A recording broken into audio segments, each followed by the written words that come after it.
Hey everyone, welcome back to my YouTube channel Trivi and मम्मा की दुनिया। तो थंबनेल से आपको पता चल गया होगा कि आज की वीडियो क्या है। That is why I choose government hospital for my delivery. So guys, trust me, पहले ना जब मेरी शादी भी नहीं हुई थी या मेरी शादी के बाद भी मैं हमेशा अपने हस्बैंड से कहती थी कि कभी भी अगर मैं कंसीव करूँगी और मेरी डिलीवरी होगी तो मैं गवर्नमेंट हॉस्पिटल में तो कभी नहीं जाने वाली हूँ। भले ही नामकरण मत कराना, उन पैसों से मेरा प्राइवेट हॉस्पिटल में इलाज करवाना, मैं वहीं डिलीवरी करूँगी, मैं वहीं दिखाऊँगी। ये मेरा ओपिनियन था पहले। उसके बाद जब मुझे पता चला, जब मैं कंसीव हुई, जब मुझे पता चला कि मैं प्रेग्नेंट हूँ, तो स्टार्टिंग में ना मुझे काफ़ी ज़्यादा प्रॉब्लम्स आई। लाइक मेरे पेट में इतना ज़्यादा दर्द होने लग गया था रात रात को कि मैं सो भी नहीं पा रही थी। बहुत सारा मतलब बहुत दिनों तक ऐसा हुआ कि रात को पेट में दर्द होता था और मैं सो भी नहीं पा रही थी। तो उसको दिखाने के लिए मैं उत्तराखंड के हल्द्वानी से हूँ, तो हल्द्वानी के एक वेल नोन हॉस्पिटल में मैं गई थी, प्राइवेट हॉस्पिटल में दिखाने के लिए। तो जब मैं वहाँ दिखाने गई उस हॉस्पिटल में, तो सबसे पहले तो उन्होंने मेरा अल्ट्रासाउंड किया, TVS, दैट इज़ गुड, वो सही था क्योंकि उससे पता चलता कि कहीं एक्टोपिक प्रेगनेंसी तो नहीं है, क्योंकि स्टार्टिंग में उसके चांसेस ज़्यादा होते हैं। मेरे पेट में दर्द हो रहा था तो वो तो ओके था, बट उसके अलावा उन लोगों ने मुझे इंजेक्शंस लगाए। उन्होंने मुझे पूरा दवाइयों का इतना चिट्ठा दे दिया था। मतलब उस समय मेरे को जस्ट पता ही चला था मैं प्रेग्नेंट हुई हूँ, सेकेंड मंथ प्रेगनेंसी होगी मेरी। उन लोगों ने मुझे इतनी सारी दवाइयाँ दे दी थी, इतने सारे मेरे टेस्ट करवा दिए थे। और मेरा जो फर्स्ट डे का वहाँ का बिल था ना, दैट इज़ 6000 रुपीज़, 6000 मेरा वहाँ का बिल आ गया था। तो जब मैं घर आई, मैंने डिस्कस करा मेरी दीदी से और मेरी ननद से, तो मुझे पता चला वो जो इंजेक्शंस और वो दवाइयाँ थी वो तो फर्स्ट सेकंड मंथ में कोई लगते ही नहीं है। और मैंने भी उसके बारे में जब रिसर्च करी तो मुझे भी पता चला कि ये जो दवाइयाँ थी, उन्होंने मुझे दवाइयाँ दी थी वॉमिटिंग वगैरह होने की। एंड लाइक सीरियसली मुझे कोई वॉमिटिंग नहीं थी, उन्होंने मुझसे पूछा भी नहीं, उन्होंने मुझे सिर्फ दवाइयाँ भर दी बिल बनाने के लिए। और वो इंजेक्शन भी जो मैं देख रही थी वो वीकनेस वगैरह का था, मुझे से वीकनेस वगैरह कुछ नहीं हो रही थी, मेरे पास पेट में दर्द हो रही थी, बट उन्होंने लगाया अपना बिल बनाने के लिए। तो वही सोचो, अगर फर्स्ट मंथ में अगर उन्होंने मेरा 5000 का बिल बनाया एक अपॉइंटमेंट का, तो 9 मंथ तक वो बिल कितना नहीं बनता। और डिलीवरी में तो डायरेक्टली 1 लाख तक वो जाता ही, 70 to 80,000, तो फिर भी वो बिल जाता। और तो फिर मैंने सोचा, मेरी सासू माँ ने भी बोला कि एक बार देख ले, गवर्नमेंट हॉस्पिटल में जाकर देख ले, अगर तुझे अच्छा नहीं लगेगा तो फिर हम प्राइवेट हॉस्पिटल में ही जाएंगे। तो फिर मैंने भी सोचा कि ये जो फालतू के पैसे जा रहे हैं, क्या पता अगर ये पैसे बच गए तो मैं अपने बेबी के फ्यूचर में इन्वेस्ट कर सकती हूँ, किसी चीज़ में इन्वेस्ट कर सकती हूँ, बेफालतू के मैं जो पैसे दे रही हूँ। तो मैंने भी सोचा कि चलो एक ट्राई दे के देखते हैं, अगर अच्छा लगा तो वही मैं जाऊँगी गवर्नमेंट हॉस्पिटल में, अदरवाइज़ मैं नहीं जाऊँगी। तो फिर गवर्नमेंट हॉस्पिटल में मैं गई थर्ड मंथ में, जब तीसरा महीना होता है ना, तो गवर्नमेंट हॉस्पिटल में उस टाइम पे वहाँ पे पहला अल्ट्रासाउंड होता है थर्ड मंथ में। तो मैं थर्ड मंथ में गवर्नमेंट हॉस्पिटल में गई थी, वहाँ मेरा अल्ट्रासाउंड हुआ, अल्ट्रासाउंड वगैरह हुआ, सब कुछ फ्री ऑफ कॉस्ट, अल्ट्रासाउंड का कोई पैसा नहीं था।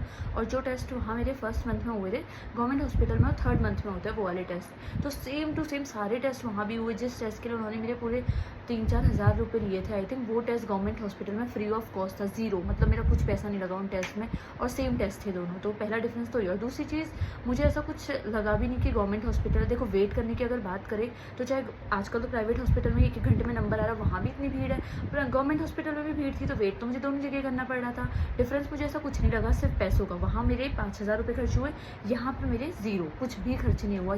इवन जो मेरी पर्ची कटनी थी, जो पर्ची कटती है वहाँ पर, वो भी फ्री ऑफ कॉस्ट थी, वहाँ उसका भी कोई पैसा नहीं था, क्योंकि हमारे पास वो आंगनबाड़ी का कार्ड होता है, टीकाकरण कार्ड, उससे वो फ्री होता है। और प्राइवेट हॉस्पिटल में 300, 400, 500 की तो पर्ची कट जाती है। तो मेरे को लगा हाँ यार, सच में मैं इतना पैसा बचा सकती हूँ। तो वहाँ तो मेरा फर्स्ट मंथ में गई थी, 5000 लग गए थे, 9 महीने तक तो पता नहीं क्या क्या होता।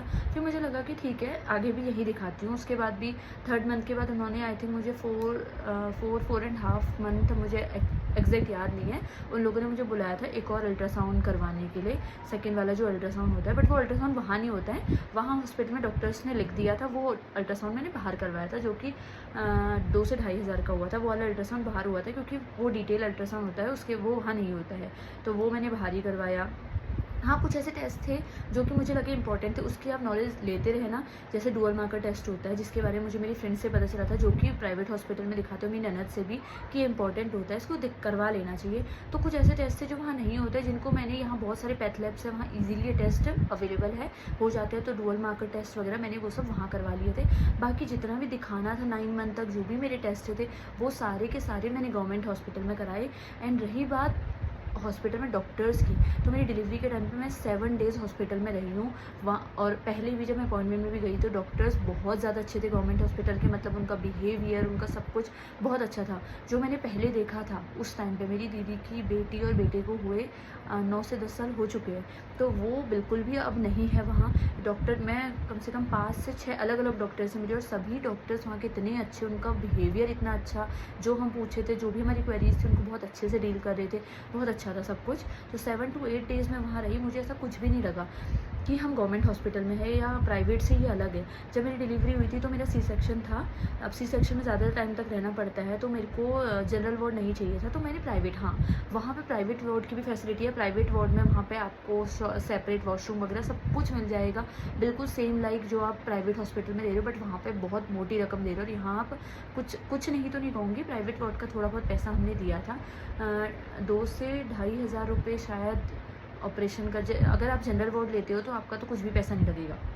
अगर आप अपनी डिलीवरी के टाइम पे जनरल वार्ड ले रहे हो तो आपके ज़ीरो, कुछ भी पैसा नहीं लगेगा। बट अगर आप प्राइवेट वार्ड ले रहे हो तो हाँ आपके पैसे लगते हैं। अगर आपका सी सेक्शन है तो मेरा सी सेक्शन था, मेरे 2200 समथिंग लगे थे। और वो जो प्राइवेट वार्ड होता है उसके रोज़ के 300 रुपये होते हैं, तो 4-5 दिन जितना भी रहे वो, प्लस दवाइयाँ वगैरह आपकी अपनी होती है जब आप प्राइवेट वार्ड लेते हो। अगर आप जनरल वार्ड ले रहे हो तो आपका वो खर्चा भी नहीं होगा। तो हमने प्राइवेट वार्ड लिया था इसलिए हमारा ये खर्चा हुआ था। बाकी अगर जनरल वार्ड लेना चाहो, आप कंफर्टेबल हो, तो वहाँ आपका ये खर्चा भी नहीं होगा। तो जो मेरी स्टार्टिंग में थिंकिंग थी वो थी पहले के टाइम को देखते हुए, जो बहुत साल पहले की बात है, कि उस समय प्राइवेट हॉस्पिटल, वहाँ के जो गवर्नमेंट हॉस्पिटल्स थे उनकी सिचुएशंस अच्छी नहीं थी, स्टाफ अच्छा नहीं था, स्टाफ का बिहेवियर अच्छा नहीं था। बट अभी जब मैं गई, मैं सिर्फ ट्रायल लेने गई थी, मेरे को लगा था कि अगर अच्छा लगेगा तो मैं जाऊँगी, नहीं लगेगा तो कोई बात नहीं, पैसे जा रहे जाए, पर मैं तो जाऊँगी प्राइवेट हॉस्पिटल में। बट जब मैं 2-3 विजिट मैंने गवर्नमेंट हॉस्पिटल में करी, मुझे कुछ भी ऐसा डिफरेंस नहीं लगा। इवन बहुत अच्छे से वो हमारी क्वेरीज़ को सुन रहे थे, बहुत अच्छे से हमें एग्जामिन कर रहे थे। डिलीवरी भी मेरी बहुत अच्छे से हुई है प्राइवेट हॉस्पिटल में, सब कुछ अच्छा रहा। तो यस, यही रीज़न था मेरा कि मैंने क्यों गवर्नमेंट हॉस्पिटल को ऑप्ट किया। तो जो मेरे गवर्नमेंट हॉस्पिटल में ऑप्ट करके पैसे बचे, वो पैसा मैंने अपनी बेटी के लिए इन्वेस्ट कर दिया, जो उसके फ्यूचर में काम आएगा। क्योंकि अभी जो पैसा जा रहा था वो वेस्ट ऑफ मनी था। वो अगर हम गवर्नमेंट में भी गए तो सेम चीज़ हुआ, बट पैसा नहीं लगा, तो वो पैसा आगे मेरी बेटी के फ्यूचर में काम आ जाएगा। तो यही सब सोच के मैंने गवर्नमेंट हॉस्पिटल ऑप्ट किया था। तो अगर आप भी उत्तराखंड हल्द्वानी से हो, या अगर हल्द्वानी में आके, जैसे गांव के लोग भी हल्द्वानी आते हैं, अगर अपनी डिलीवरी अपना चेकअप करवाना चाहते हो तो बहुत अच्छे से आप गवर्नमेंट हॉस्पिटल में करवा सकते हो। कोई बुराई नहीं है, यहाँ बहुत अच्छा है। ठीक है, सो होप कि आपको वीडियो अच्छी लगी होगी। Okay, bye bye.